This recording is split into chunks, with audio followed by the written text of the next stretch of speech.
Hi, I'm Andrew Armstrong. Welcome to the Back Office Teardown Lab. We're revisiting the Nintendo Game & Watch, specifically the Mario Brothers one, and that's because, if you recall, there's an error here. And I say an error, I mean a defect, because the ribbon cable's got a little tear in it here. The problem is when I click Game A or B, or select these things, it doesn't always play, and that's a bit tedious because the only way it will play is if these happen to short out.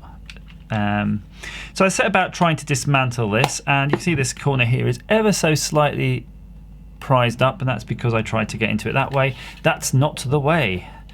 So I'm going to show you how to do this properly. We're going to try to do it in one video, but if need be, we'll go into several parts, because if you've got one of these, you're going to want to take care.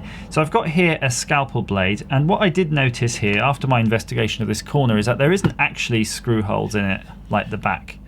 There's no screw holes. It's actually clipped in, because I looked closely and there's a couple of features you'll notice. If you look closely in the bottom, you'll be able to see them right there. The trick here is to get your scalpel blade and very gently, because you don't want to really mark the plastic. I'm going to turn it upside down. That's a bit easier for me. And I'm just going to sort of wedge this in very gently. Make sure it's a nice brand new sharp one, and you can see it just prizes the plastic apart ever so slightly.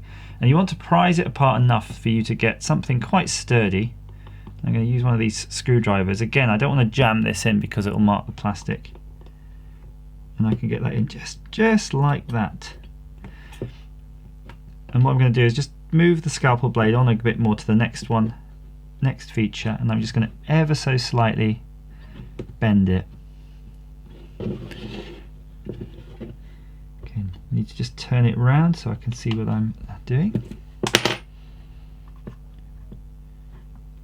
The screwdriver fell out, but that's okay.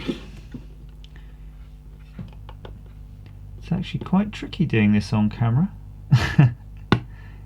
There we go. So you can see that edge is just prized up there.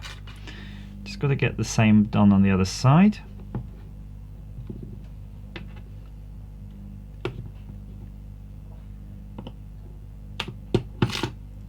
That's it. You can see both came up. The scalpel blade actually fell inside. I'll take that out.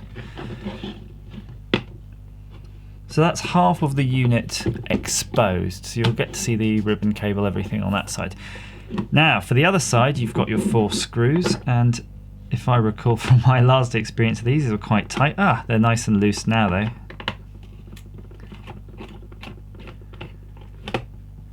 Try not to use a screwdriver that's the wrong size, because you don't really want to round out these holes when the blade sort of touches the edge of the plastic. It will remill out.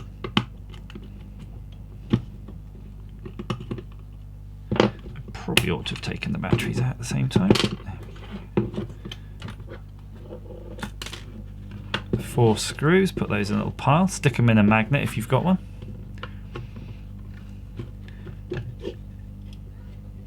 And that's your whole unit. And if you recall, we had that pesky speaker wire. You might have to desolder that if you really want to get in there.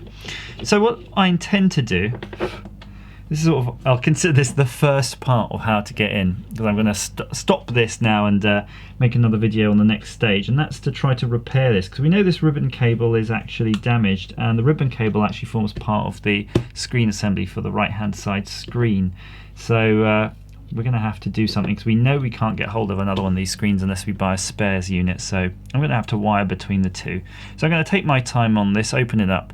Please stay tuned for the next video and we'll facilitate that repair. As ever, thank you for watching.